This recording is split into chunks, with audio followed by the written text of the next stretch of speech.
Salah satu penyakit jiwa itu adalah merasa dirinya baik. Itu satu. Yang kedua, merasa sukunya terbaik. Hati, ya. Ada anak muda nanya, tamatan lama di Kairo, LC juga. Apa kata dia? Buya, Nabi sebelum meninggal nggak baca la ilaha illallah, baca ummati ummati. Itu husnul khotimah, su'ul khotimah. Ya salah. Itu yang nanya setan apa dia? Tapi bagus. Bagus itu pertanyaan. Assalamualaikum warahmatullahi wabarakatuh. Alhamdulillahilladzi hassana wujuhana. Walhamdulillahilladzi hassana akhlaqana. Walhamdulillahilladzi ja'alana min ummati sayyidina Muhammad sallallahu alaihi wasallam. Amma ba'du. Qala an-nabiy sallallahu alaihi wasallam, man kana akhiru kalamihi la ilaha illallah dakhala al-jannah. Wa qala sallallahu alaihi wasallam fi rawahu al-Bukhari, inna Allah harrama 'ala an-nar an tamussa man qala la ilaha illallah min qalbihi aw nafsihi. Atau kama qala sallallahu alaihi wasallam. Bapak Ibu yang bukan Allah, jemaah subuh meskipun hujan masih datang, semoga rintik-rintik hujan yang mengenai kita dapat memadamkan api nerakanya. Amin ya rabbal alamin. Kalau kita kerja supaya bagus, keluarnya gimana? Bagus-bagus laporannya. Maka orang-orang yang sering melaporkan apa yang dia lakukan dengan baik, dengan jujur, orang ini akan keluar dari tempat bekerjanya dengan cara yang baik. Sama, ruh ini sedang diperintah Allah. Dia ada pekerjaannya. Jangan sampai dia ditipu oleh nafs jiwa. Maka jiwanya harus naik dari jiwa al-ammarah bisu. Di jiwa itu ada banyak tingkatannya. Kita sudah sering dengar. Jiwa kita ini sangat liar. Karena dalam riwayat-riwayat Israiliyat ada satu riwayat yang bagus, meskipun secara kualitasnya tidak sampai sahih. Cuma ulama kita mengatakan maknanya sahih sesuai dengan ayat-ayat ini. Tatkala Allah menciptakan nafs, maka Allah mengatakan aqbil, wahai jiwa, melihatlah kepadaku, menghadaplah kepadaku.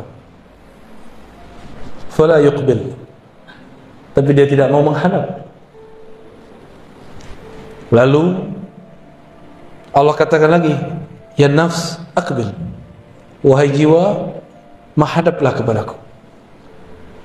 Tapi jiwa itu tidak mau juga, pantang disuruh-suruh. Akhirnya Allah laparkan jiwa, Allah puasakan jiwa dari makanan-makanannya. Lalu Allah mengatakan, ya nafs aqbil fa aqbala, wahai jiwa, menghadaplah. Barulah jiwa itu menghadap kepada Allah Subhanahu wa ta'ala. Jadi cara untuk mendidik jiwa ini supaya dia naik dari yang paling rendah ammarah, minimal naik ke lawamah, itu puasa. Puasa di situ bukan hanya puasa zahir, tapi juga puasa batin. Nafs itu ada penyakit di dalamnya, sombong. Puasa dari kesombongan. Nafsu itu pengen didengar selalu, tidak mau mendengar orang. Nafsu itu pengennya ditaati, tapi tidak mau mentaati.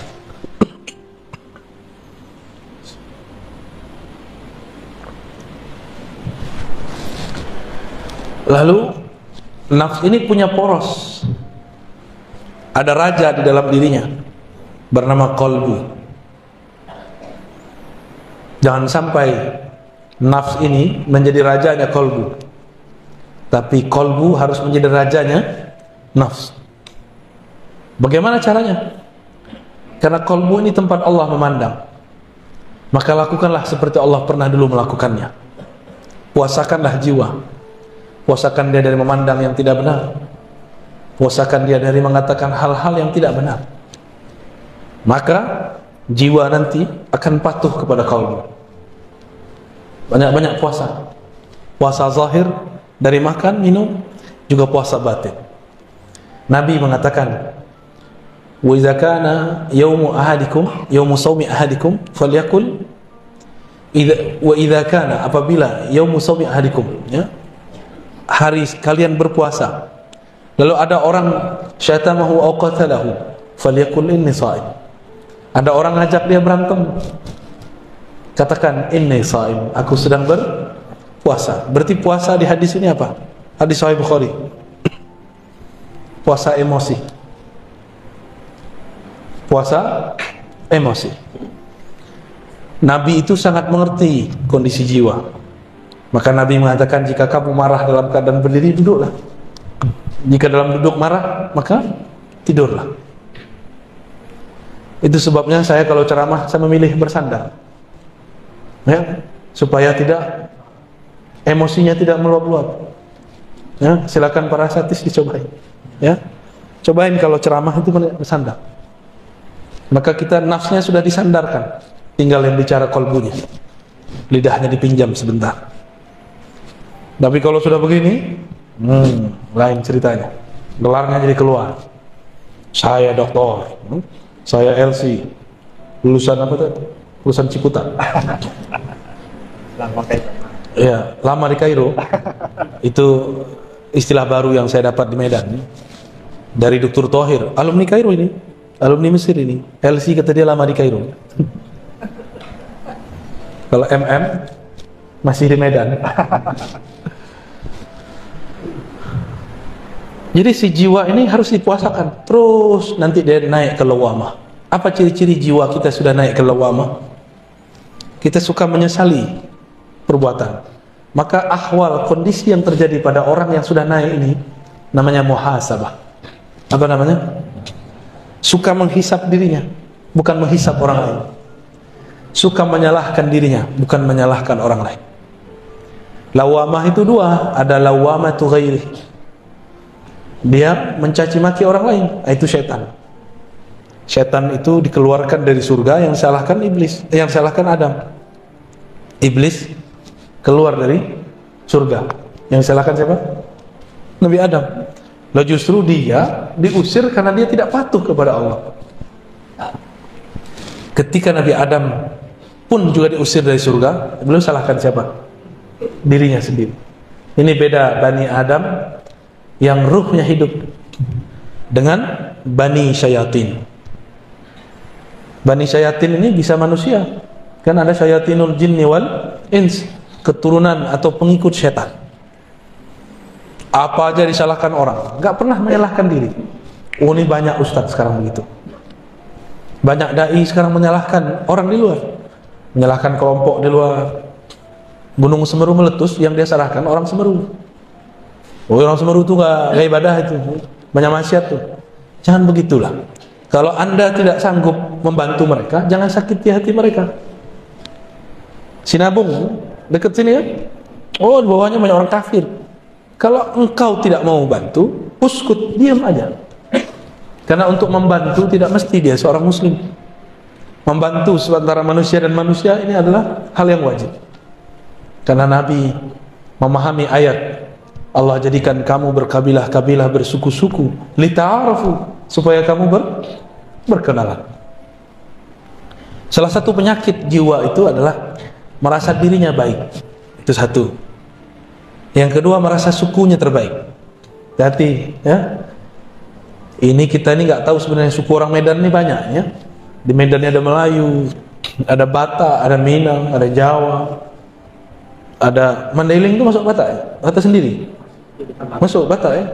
Kirain nggak mau disebut Batak ya. Ada suku Melayu Aceh, Melayu Delhi, ada Melayu Riau, Melayu Jambi, banyak sekali. Kalau kita ini merasa lebih baik dari orang, berarti nafsiyahnya lebih tinggi, ya.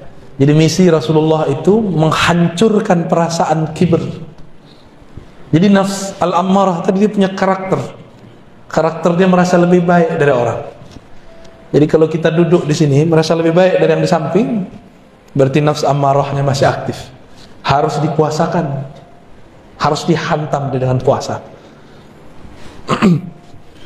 Kalau sudah naik ke lawamah, dia sering muhasabah.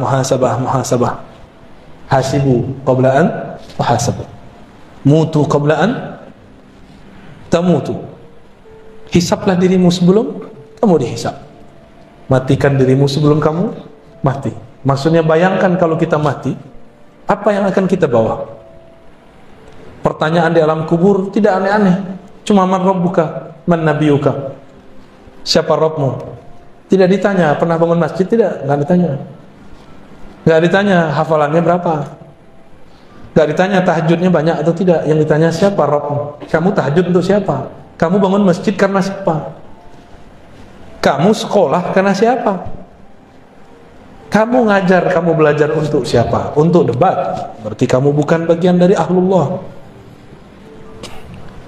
Jika ini muhasabahnya sudah rutin, nah inilah thariqahnya Imam Al-Harith Al-Muhasibi, Imam Salafus Saleh. Ya, Imam apa? Salafus Saleh.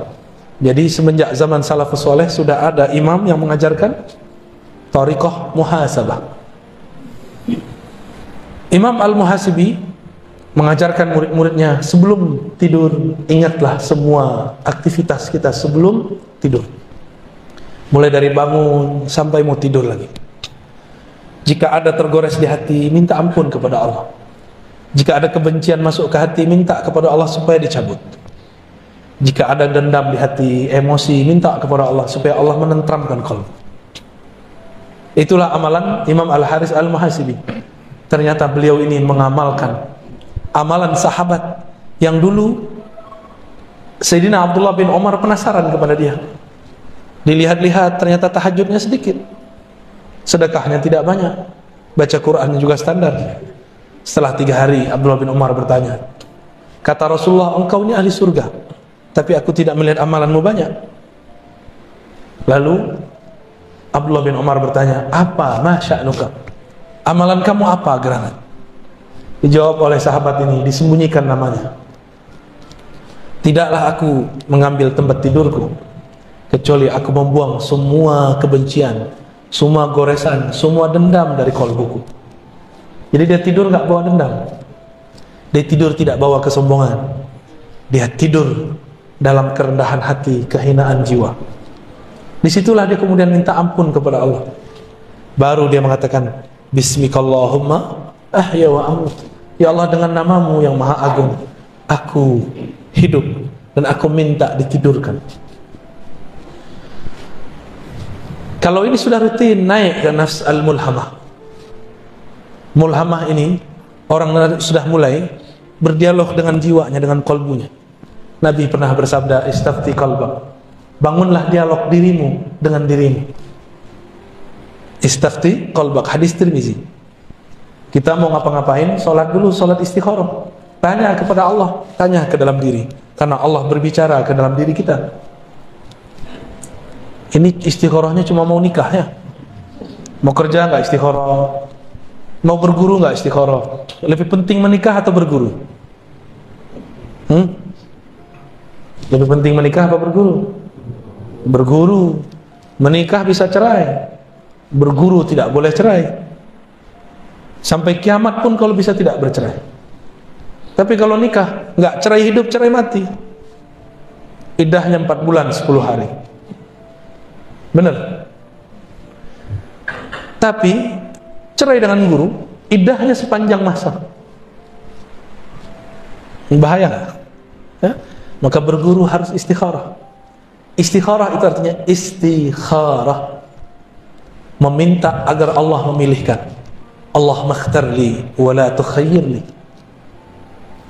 Ya Allah, pilihkan untukku, jangan engkau membiarkan aku memilih untuk diriku sendiri. Sudah beristikharah mau cari guru? Belum ya? Kalau sama istri bisa tengkar, sama guru nggak boleh tengkar. Ya? Sama pasangan bolehlah kita ngambek sebentar, sama guru ngambek sebentar, itu murid durhaka, berbahaya. Ya, istikharahlah. Nah, mulai bangun komunikasi dengan qalbu. Saya istikharah setiap kali mau ngajar. Jadi kalau tambah sering ngajar, saya tambah sering istikharah. Saya tanya, ya Allah, apa yang saya mau ajarkan? Tolong gerakkan lidah ini, pancarkan dari qalbu kami nurmu. Hanya engkaulah yang mampu berbicara. Hanya engkaulah yang menggerakkan kolbu. Di situ saya baru baca assalamualaikum. Jadi nol dulu kita, baru kita bicara. Ya. Nah itu coba amalkan Pak. Sebelum tidur, kesel sama pasangan, marah sama anak, tidak baikan dengan tetangga, bermusuhan, iri dengki dengan teman bekerja, dibuang semua. Jika pernah kita menyakiti mereka, mintakan ampun kepada Allah, kirim Fatihah untuk mereka, katakan ya Rabb, tumbuhkan ridha dalam kalbu orang yang musuhiku, dan jadikan aku orang yang fi qalbi salamah, di dalam kalbuku ada salamah, keterbebasan daripada penyakit-penyakit kalbu.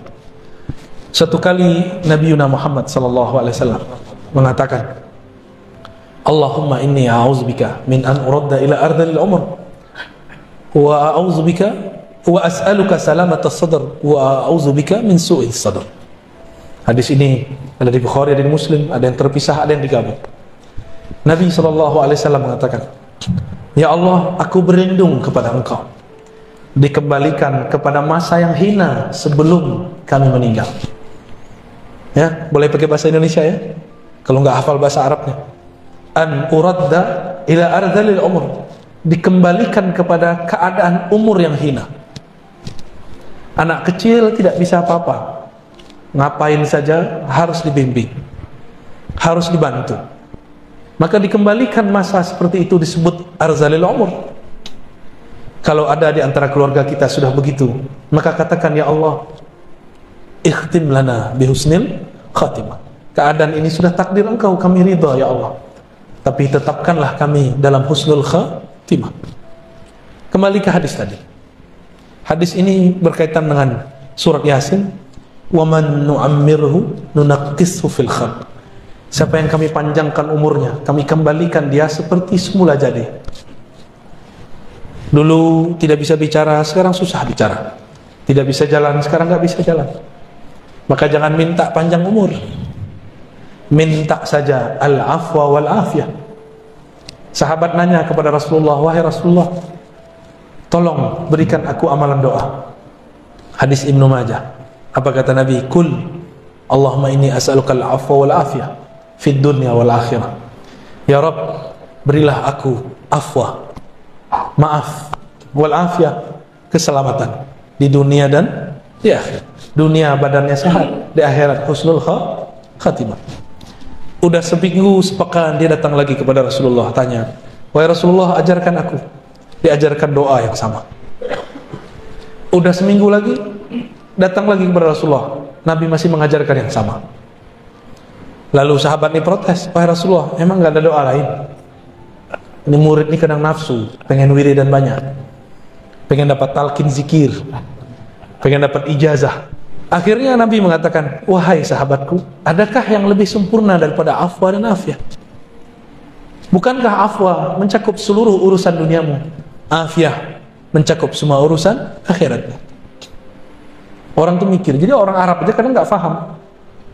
Selevel sahabat Nabi masih bertanya, apalagi kita. Orang-orang yang sudah sampai di level ini, dia mulai tahu penawar ketenangan kolbunya. Apa yang membuat kolbu gelisah? Kolbu ini kan diartikan qalb, sesuatu yang bergerak. Dia hanya bisa bergerak dengan tenang jika dia menyebut nama yang menggerakkan kolbunya. Siapa yang menggerakkan kita?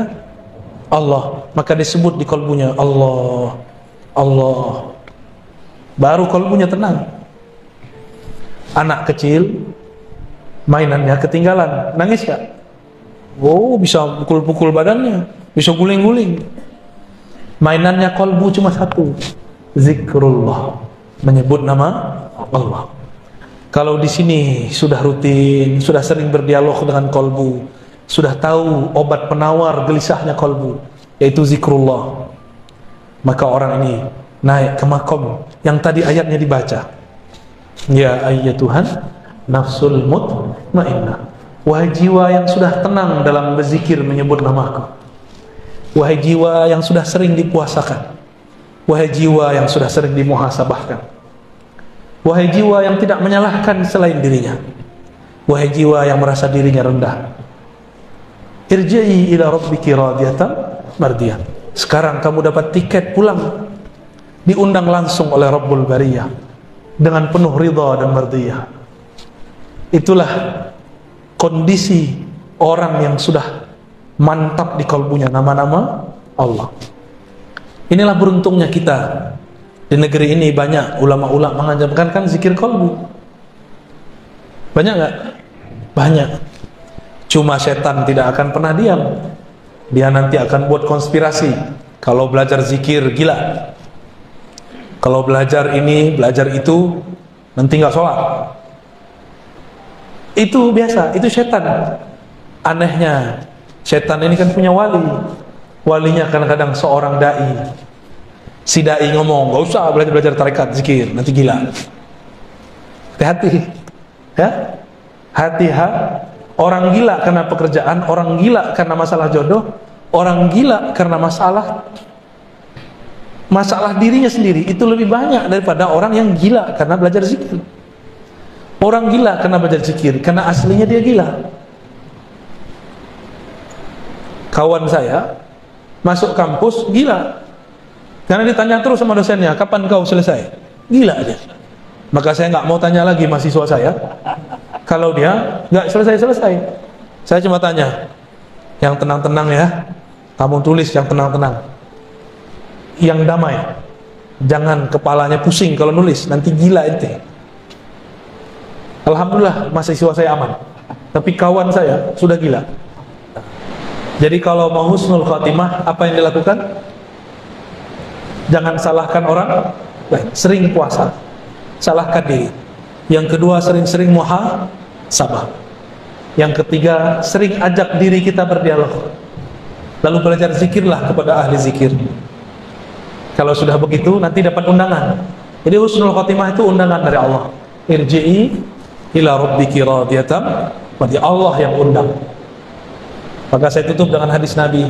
Nabi mengatakan, man kana akhiru kamamihi la ilaha illallah.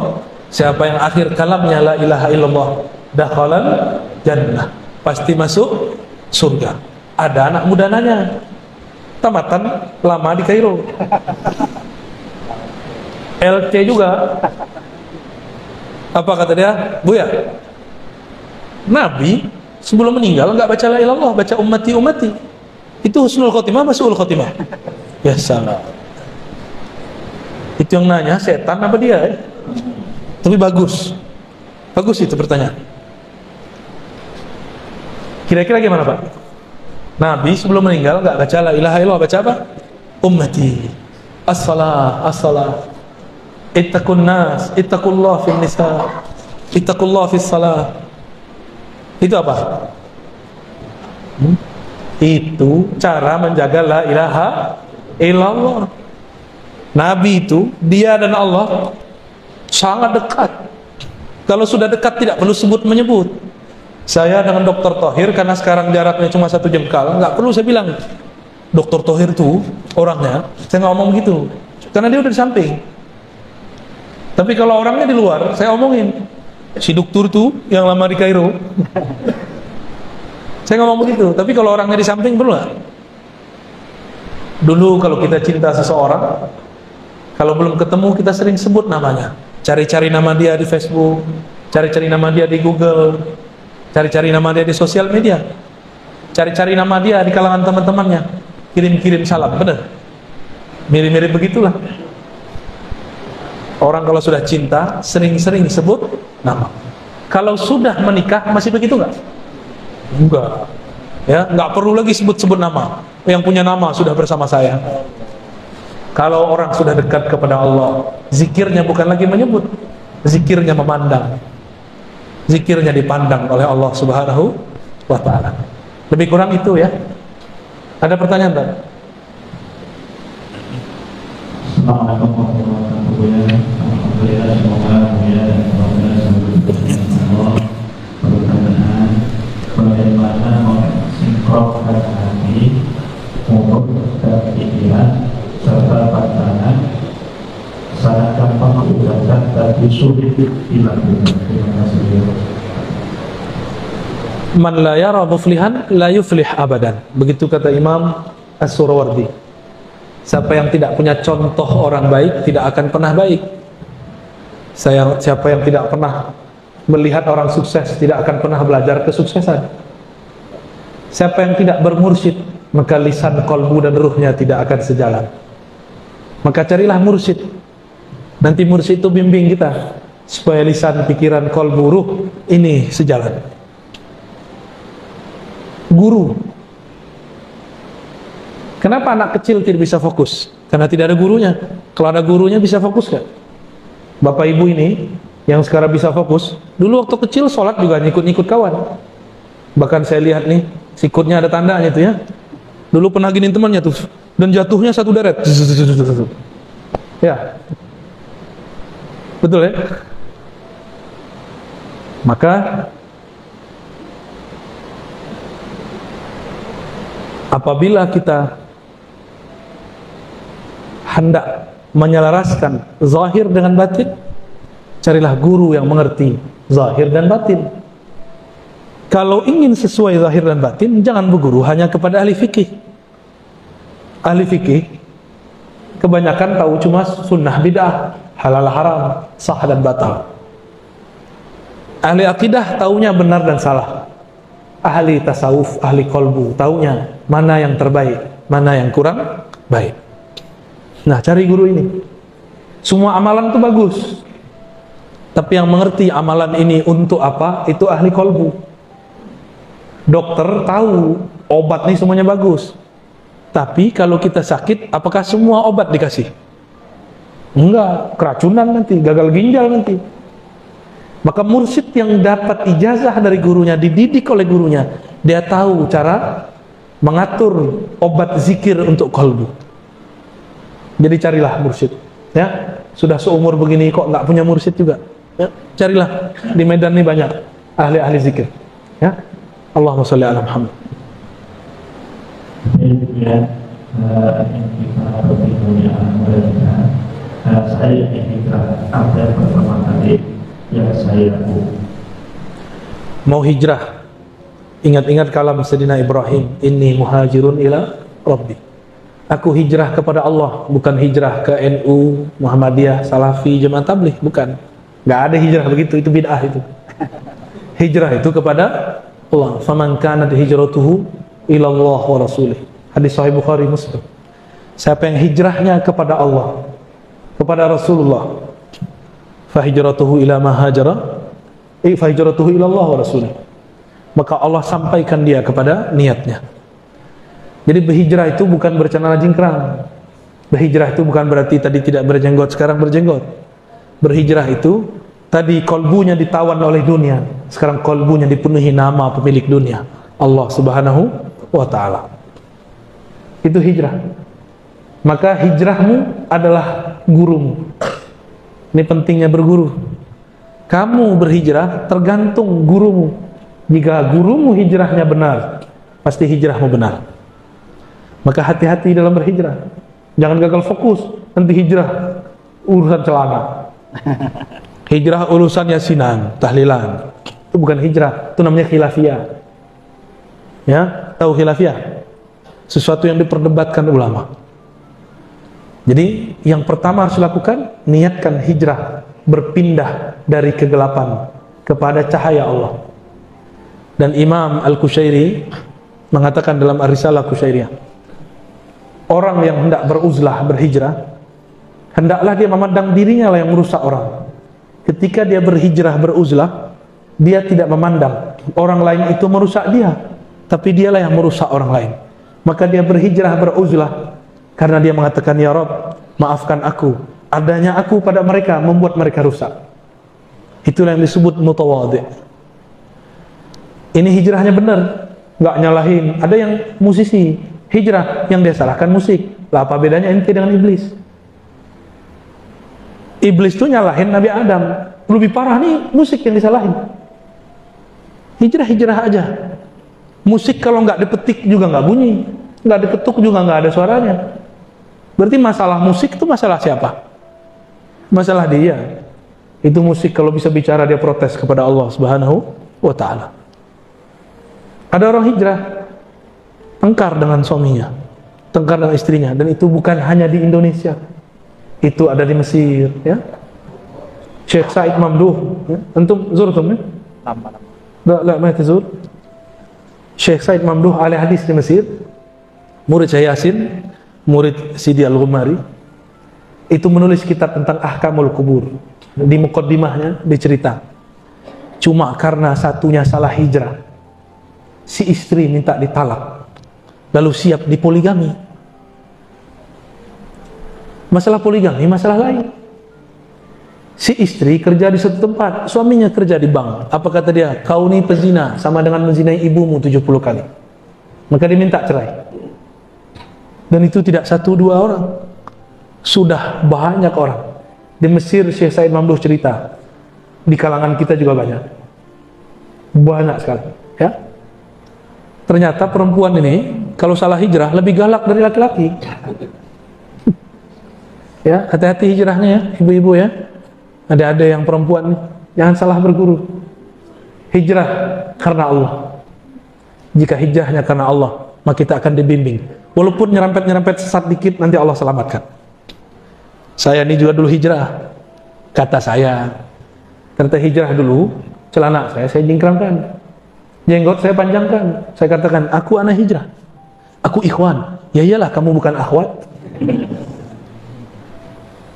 Salah paham. Anak hijrah itu mabit malam minggu, nggak mesti. Hijrah itu berpindahnya kolbunya dari kiblat dunia, lalu berkiblat kepada pemilik dunia. Nanti masalah celana tergantung, kamu celana jingkrang karena Allah atau karena kamu mengaku ikut aliran tertentu. Kamu panjangkan jenggot karena kamu merasa kamu aswaja, ahlus sunnah, karena kamu merasa dirimu salafi, jamaah tabligh, NU, Muhammadiyah, Wasliyah, atau karena engkau ingin ikut kekasih Allah. Beda-beda tipis. Kalau benar-benar mau ikut kekasih Allah, kita pakai serban tiap hari, ya. Kita nggak pakai celana, Pak. Celana itu bid'ah itu. Rasulullah la yalbas as-sarawil abadan. Nggak pernah pakai celana sama sekali, kecuali di dalam sarungnya, ya. Jadi niatnya harus diluruskan, lalu cari guru yang sanadnya bersambung kepada Rasulullah. Nanti lewat sanad silsilah guru itu kita dihubungkan dengan Rasulullah sallallahu alaihi wasallam. Fa hijratuhu ilallah wa rasulih. Hijrahnya disampaikan, diusulkan kepada Allah dan Rasulnya. Amin ya rabbal alamin. Baik, Ibu yang tidak tahu Allah sebentar lagi yang mana yang harus kami lakukan, sholat tarawih, sholat rakaat atau satu rakaat. Sebenarnya nggak sholat tarawih, nggak apa-apa juga. Yang penting sholat isya, ya. Yang hampir wajib itu sholat witir. Tapi kalau mau debat-debat, tidak ketemu kita. Sahabat Nabi meriwayatkan dari Nabi sholat tarawih 11. Yang ada riwayat Sayyidatuna Aisyah, Maimunah, Ummu Salamah, Nabi sholat witir 11. Jadi 11 itu bukan sholat tarawih, tapi sholat witir. Tapi karena umat ini menguasai ustadz, umat diikuti ustadz, bukan ustadz diikuti umat. Pengurus masjid kurang adab. Apa kata pengurus masjid? Oh jamaah, ustadz di samping dia. Kita pilih 11 pada 20. Jamaah bilang apa? 11, pemaleh, ya, pemalas. Kesulun. Kalau tanya ke ustadz gimana? Kalau tanya ke ustadz, jawabannya 3 tadi. Tarawih itu tidak wajib. Satu. Yang kedua, para sahabat kalau sholat tarawih pasti 20. Riwayatnya sampai sekarang terbukti secara fi'liyah, secara perbuatan masih dilakukan secara mutawatir. Mutawatir ini dilakukan banyak lebih dari 10 orang setiap masa, setiap puasa. Mekah, Madinah, sampai hari ini masih 20. Itu amalan Sayyidina Umar, Sayyidina Ubay, Sayyidina Ali. Di masa Imam Malik, Madinah ditambahkan 36. Tapi sekarang balik lagi menjadi 20. Jadi nggak ada debat 11. 11 itu hadisnya apa? Fi Ramadan wa fi ghairihi.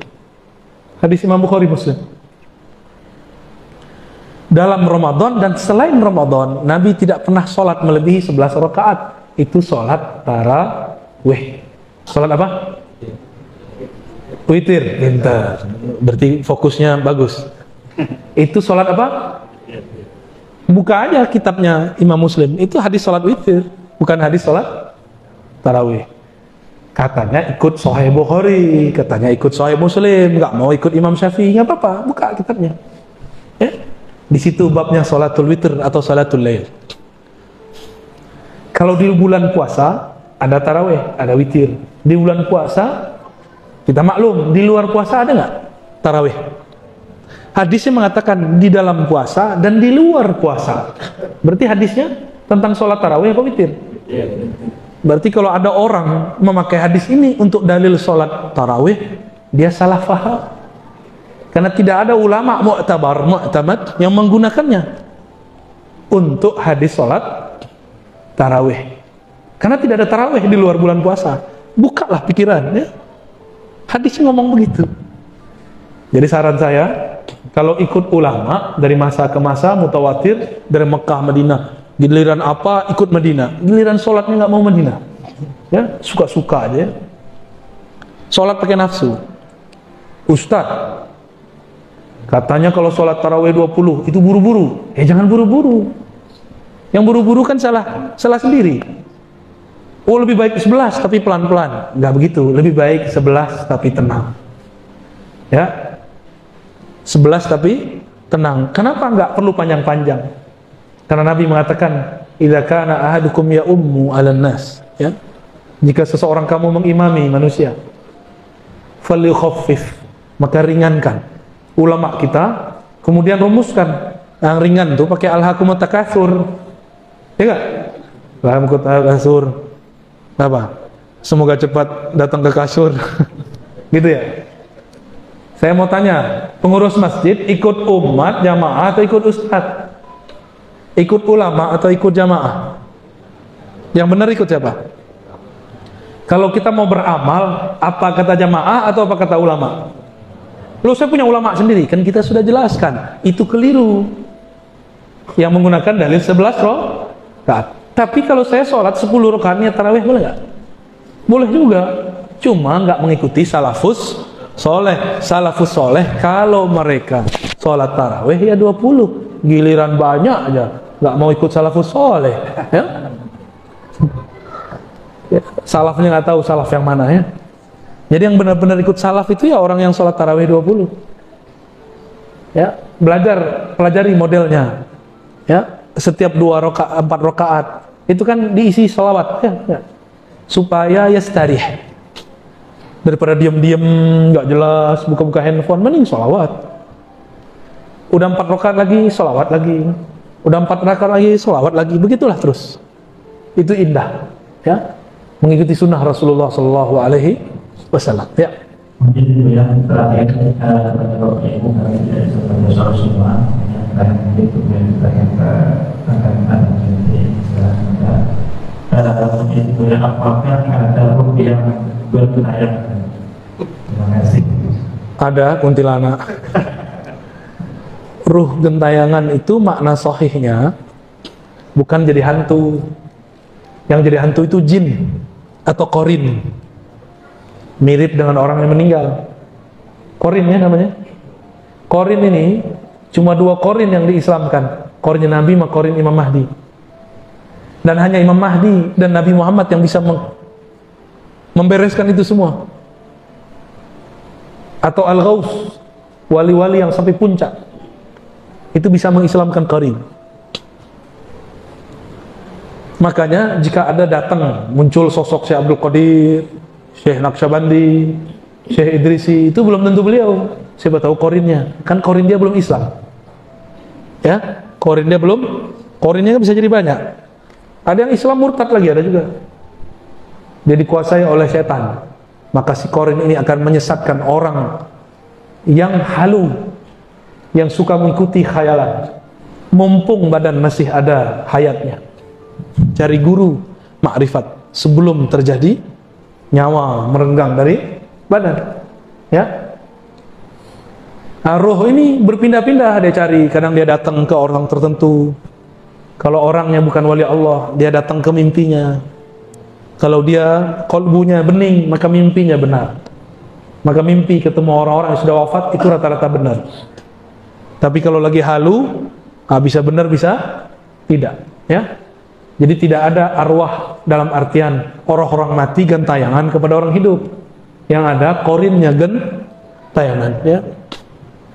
Kita ini Allah jadikan khalifah di bumi. Khalifah itu pemimpin, nggak boleh takut kepada jin, nggak boleh takut kepada setan, tapi nggak boleh juga sombong, ya. Jadi nggak usah takut sama hantu. Hantu ada, tapi itu jin. Tapi tidak ada namanya arwah gentayangan jadi hantu.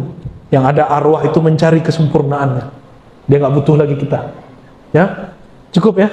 Semoga semua yang hadir, termasuk kami Al-Fakir, Allah tutup umur ini dengan husnul khatimah. Maka kita minta, raditu billahi rabba, ya Rabb, berikan aku keridhaan dalam qalbuku.